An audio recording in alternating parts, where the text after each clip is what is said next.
الحمد لله وكفى وسلام على عباده الذين اصطفى أما بعد فأعوذ بالله من الشيطان الرجيم بسم الله الرحمن الرحيم مثل الذين ينفقون أموالهم في سبيل الله كمثل جنة أنبتت 7 سنابل في كل سنبلة 100 حبة والله يضاعف لمن يشاء والله واسع عليم۔ جو لوگ اپنا مال اللہ کی راہ میں خرچ کرتے ہیں اس کی مثال اس دانے جیسی ہے جس میں سے 7 بالیاں نکلی اور ہر بالی میں 100 دانے ہوں، اور اللہ تعالیٰ جسے چاہے بڑھا چڑھا کر دے۔ اللہ تبارک و تعالیٰ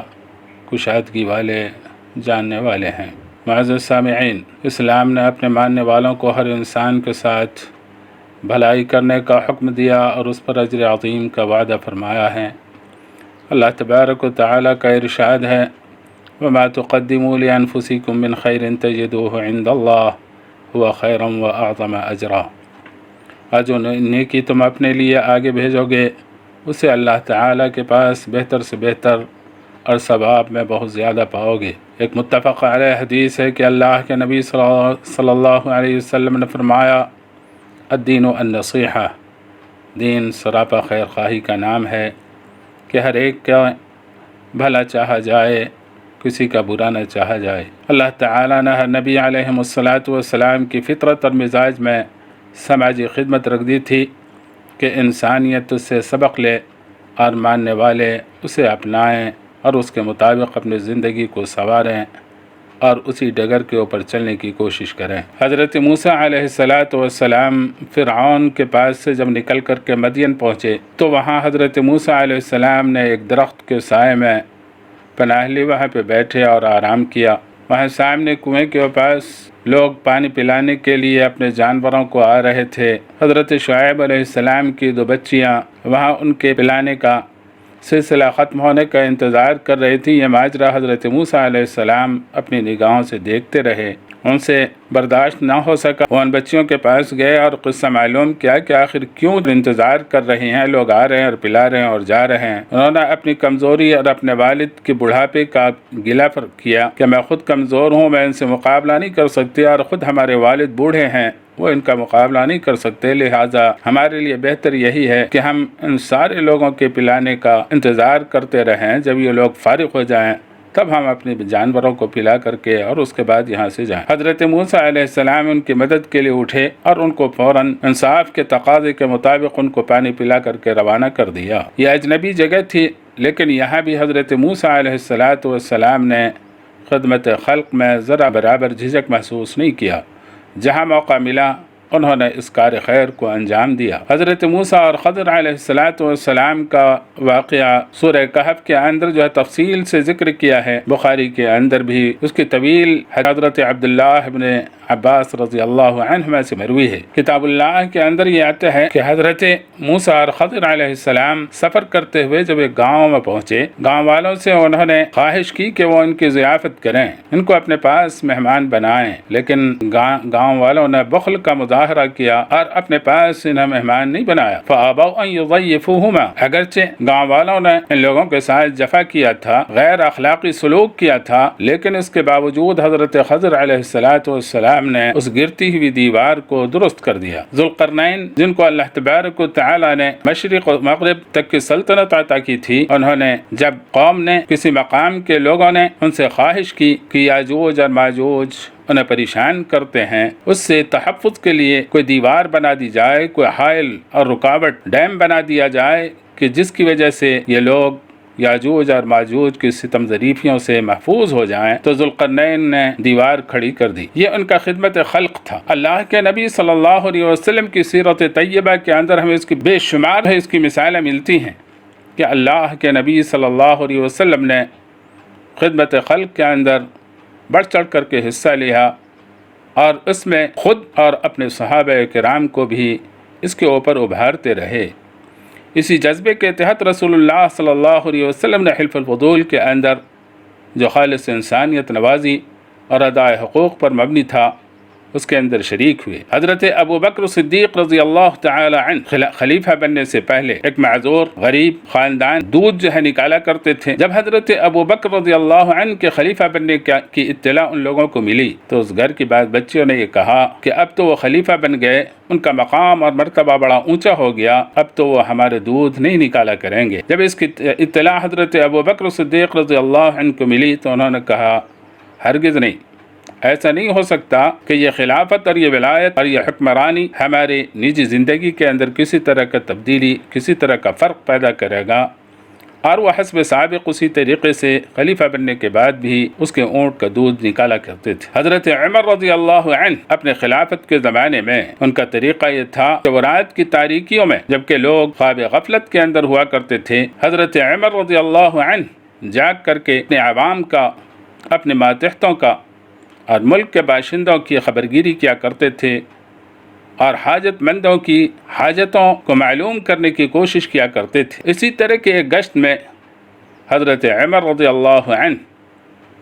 نکلتے ہوئے مدینے کے اطراف میں پہنچ گئے ایک جھونپڑی کے پاس۔ وہاں جھونپڑی کے باہر ایک شخص تھا اور اندر سے عورت کے کراہنے کی آواز آ رہی تھی۔ یہ ان کے پاس گئے، حضرت عمر نے اس شخص سے پوچھا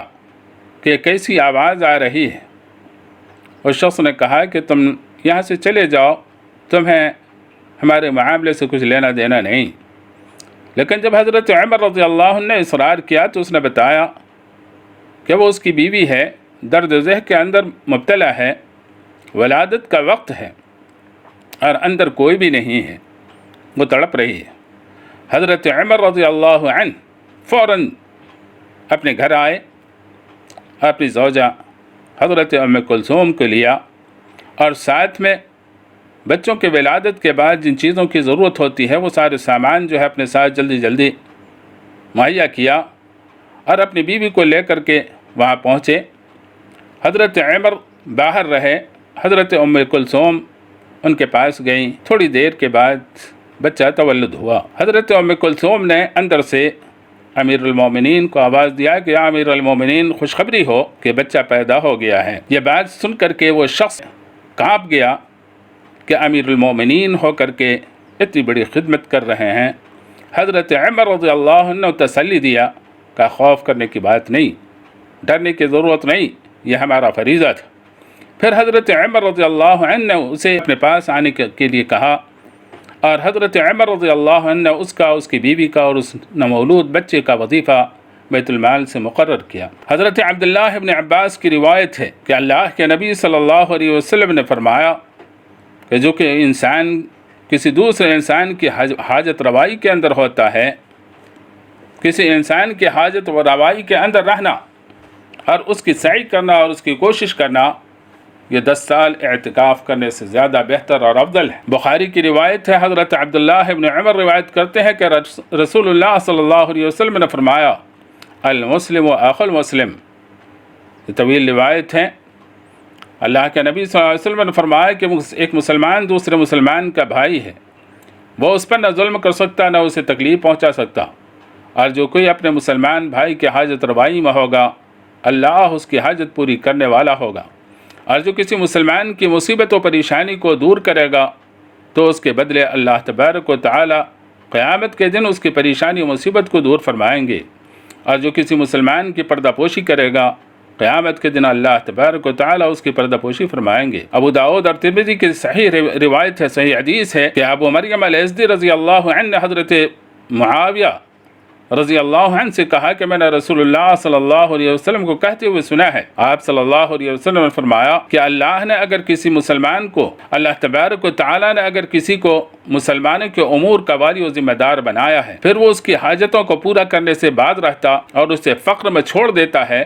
تو اللہ تبارک و تعالی قیامت کے روز اس کی حاجت روائی سے دستکش ہو جائے گا اور اسے اس کی محتاجی کے ساتھ چھوڑ دے گا۔ اسے سننے کے بعد، اس واقعے کو سننے کے بعد حضرت امیر معاویہ نے ایک شخص کو مقرر فرما دیا کہ وہ لوگوں کی حاجتوں کا پتہ لگاتا رہے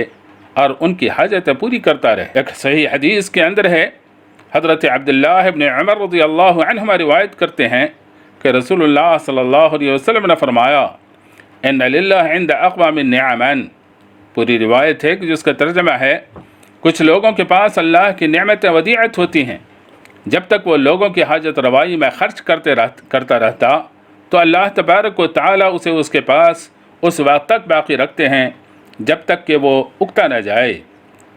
جب وہ حاجت روائی سے اکتا جاتا ہے تو اللہ تبارک و تعالیٰ وہ نعمت دوسرے کی طرف منتقل کر دیتے ہیں۔ صحیح ترغیب و ترہیب کے اندر یہ روایت نقل کی گئی ہے۔ اسی طریقے سے ایک حدیث کے اندر آتا ہے، امیر المومنین حضرت عمر بن خطاب رضی اللہ عنہ فرماتے ہیں کہ رسول اللہ صلی اللہ علیہ وسلم نے فرمایا، افضل الاعمال ادخال السرور علی المومن الی آخر الحدیث، سب سے بہترین عمل مومن کو خوشی پہنچانا ہے کہ اس کی ستر پوشی کے لیے اس کے لیے لباس کا انتظام کرے، بھوک مٹانے کے لیے اسے کھانا کھلائے یا اس کی کوئی بھی دوسری ضرورت پوری کرے۔ ایک متفق علیہ حدیث کے اندر آیا ہے کہ اللہ کے نبی صلی اللہ علیہ وسلم نے فرمایا کہ بیواؤں اور غریبوں کی حاجت روائی میں بھاگ دوڑ کرنے والا اللہ کی راہ میں جہاد کرنے والے، راتوں میں قیام و عبادت کرنے والے اور دن میں روزے رکھنے والے کی طرح ہے۔ اس وقت کرونا وبا کے پھیلاؤ کے باعث لاک ڈاؤن پھر اس کی توسیع کے زمانے میں ہمارے اس شہر حیدرآباد میں بلکہ پورے ملک میں سب سے زیادہ مسلم اصحاب خیر اور فلاحی ادارے سماج کی خدمت کر رہے اور جس قدر ممکن ہو محتاجوں اور ناداروں تک غذائی اشیاء پہنچانے میں کی کوشش کر رہے ہیں۔ یہ بہت ہی عظیم خدمت اور کار ثواب ہے۔ یہ ان کے رسوخ ایمان کی علامت ہے کہ اللہ کے نبی صلی اللہ علیہ وسلم نے فرمایا صدقۃ برہان، کہ صدقہ ایمان کی علامت۔ بخاری کی ایک روایت میں ہے، حضرت ابو ہریرہ رضی اللہ عنہ فرماتے ہیں کہ رسول اللہ صلی اللہ علیہ وسلم نے فرمایا قیامت کے دن جب کہ اللہ کے سائے کے علاوہ اور کوئی سایہ نہ ہوگا، 7 لوگ اللہ کے سائے میں ہوں گے۔ ان 7 میں سے ایک وہ شخص ہے جو اس طرح چھپا کر صدقہ کرتا ہے کہ بائیں ہاتھ کو یہ پتہ نہیں چلتا کہ دائیں ہاتھ نے کیا کیا۔ ترمذی کی ایک روایت ہے، حضرت کعب بن عجرہ راوی ہیں کہ رسول اللہ صلی اللہ علیہ وسلم نے فرمایا الصدقۃ تطفئ الخطیہ کما یطفئ الماء النار، صدقہ گناہ کو اسی طریقے سے فروغ کر دیتا ہے جس طرح پانی آگ کو بجھا دیتا ہے۔ معجم کبیر کی ایک روایت ہے، حضرت عبداللہ بن مسعود رضی اللہ عنہ فرماتے ہیں کہ رسول اللہ صلی اللہ علیہ وسلم نے فرمایا حصنوا اموالکم بالزکوۃ وداووا مرضاکم بالصدقہ، اپنے مال کی حفاظت زکوٰۃ کے ذریعے اور اپنے بیماروں کا علاج صدقہ کے ذریعے کرو۔ ایک صحیح حدیث میں ہے کہ رسول اللہ صلی اللہ علیہ وسلم نے فرمایا صدقہ انسان کو بری موت سے بچاتا ہے۔ معجم کبیر ہی کی روایت ہے کہ رسول اللہ صلی اللہ علیہ وسلم نے فرمایا ان صدقۃ لتطفئ من اہلھا حر القبور،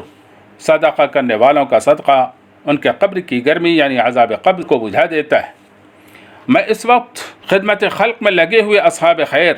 اور ریلیف تقسیم کرنے والے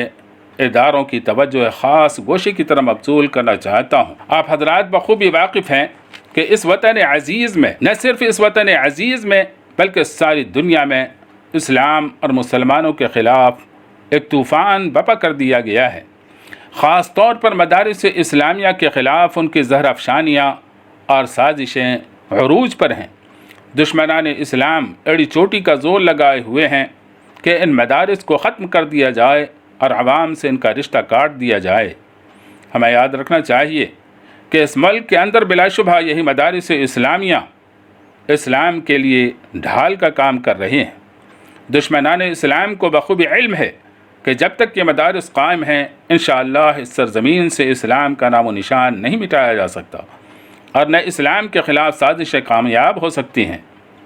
وہ اس راز سے واقف ہیں کہ مسلم سماج میں جب تک یہ ادارے باقی رہیں گے مسلمانوں کے دلوں سے ایمان کو کھرچنا ان کے لیے ممکن نہیں رہے گا۔ اس لیے وہ اس کے خلاف پروپیگنڈے کے اوپر اپنی پوری مشنری کو لگائے ہوئے ہیں اور حکومت وقت کی جانب سے ان مدارس کے اوپر طرح طرح کی پابندیاں لگائی جا رہی ہیں، انہیں ہر ممکن پریشان کرنے کی کوشش کی جا رہی ہے، ان کے ذرائع آمدنی کو بند کرنے کی حتی المقدور کوشش ہو رہی ہے اور طلبہ کو اس میں داخلہ سے روکنے کی بھی تدبیریں کی جاتی ہیں اور ان کے خلاف پروپیگنڈے طرح طرح نئے انداز سے کیے جا رہے ہیں۔ ان حالات میں اصحاب خیر سے میری مؤدبانہ درخواست ہے کہ اس وقت آپ کے رفاہی و فلاحی اور سماجی خدمات کا سب سے زیادہ مستحق یہی دینی ادارے ہیں، جن کی آمدنی کے ذرائع فی الحال مسدود ہو چکے ہیں۔ طلباء کی بڑی تعداد ان چھٹی کے ایام میں بھی ان مدارس کے اندر پھنسے ہوئے ہیں، جو لاک ڈاؤن کی وجہ سے اپنے گھروں کو نہیں جا سکے، اپنے علاقے کو، اپنے وطن کو نہیں جا سکے، اور یہ مدارس ہی کے اندر ہیں۔ ان کی کفالت اور خورد و نوش کا انتظام ان مدارس کے لیے، مدارس کے منتظمین کے لیے بہت ہی مشکل ہو گیا۔ آپ جو سماجی خدمات انجام دے رہے وہ بہت اہم، بہت عمدہ اور کار ثواب اور عند اللہ باعث اجر، مگر اس وقت اس سے زیادہ آپ کی توجہ کا مستحق دینی ادارے ہیں۔ بے روزگاروں، مزدوروں اور سماج کے دوسرے طبقے کی حاجت روائی کی ذمہ داری اس وقت حکمرانوں پر ہے، جن کے لاک ڈاؤن کی وجہ سے وہ پریشانی کا شکار ہوئے ہیں۔ آپ حکمرانوں اور سرکاری اداروں کو ان کی طرف متوجہ کریں اور کوشش کریں کہ سرکاری اسکیم ان تک پہنچے اور ان کی پریشانیاں دور ہوں۔ البتہ آپ اپنے سرمائے کے ذریعے ان مدارس کے طلباء کی مشکلات کو آسان بنانے کی کوشش کریں جن تک سرکاری اسکیمات کا پہنچنا ممکن نہیں۔ آپ ان مدارس کی پہلے سے زیادہ اعانت فرمائیں۔ ہمیں امید ہے کہ آپ ضرور اس جانب توجہ فرمائیں گے اور ان مدارس کی بھرپور اعانت فرمائیں گے۔ وما ذلک علی اللہ بعزیز۔